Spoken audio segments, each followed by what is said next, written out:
हरि ओम. योगदास जयगणेश जोशी यांनी प्रवचनांमधून सांगितलेले कथामृत क्रमांक 43. जितके रीते असाल तितके सुखी व्हाल. एक घार होती. ती अतिशय चपळ होती.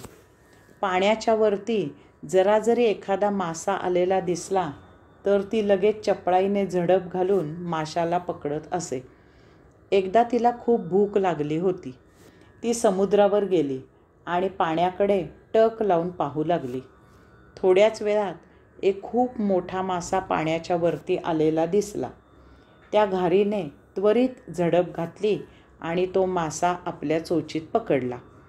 चांगला मोठा मासा मिळाल्यामुळे तिला खूप आनंद झाला. तिला अगोदरच खूप भूक लागली होती. त्यामुळे ती जवळच्या एका खडकावर बसली आणि तिने लगेच चोचीने एक लचका तोडून घेतला.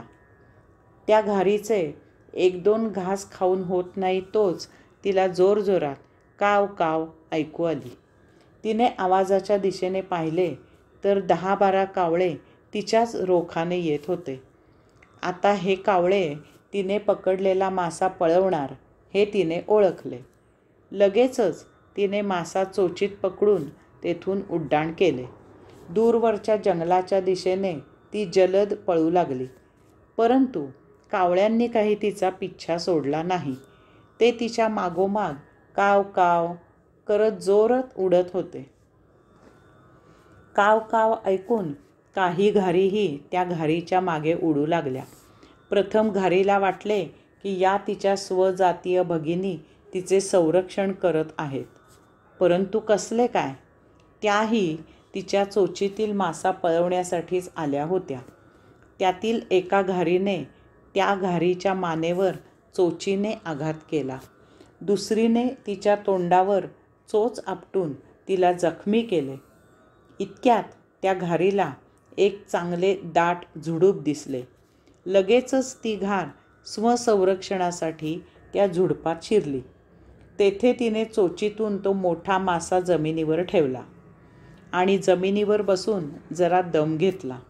आता मासा खावा असा विचार करून ती माशाला चोच मारणार इतक्यात त्या झुडपात काही घारी आणि कावळे घुसू लागले.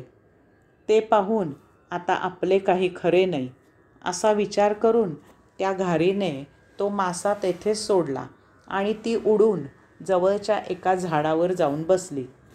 काही क्षणातच तिने पाहिले की दुसऱ्या एका घारीने तो मासा चोचीत पकडला आणि ती उडून झुडपाबाहेर आली. तोच उरलेल्या घारींनी आणि कावळ्यांनी त्या घारीवर हल्ला करून तिला रक्तबंबाळ केले.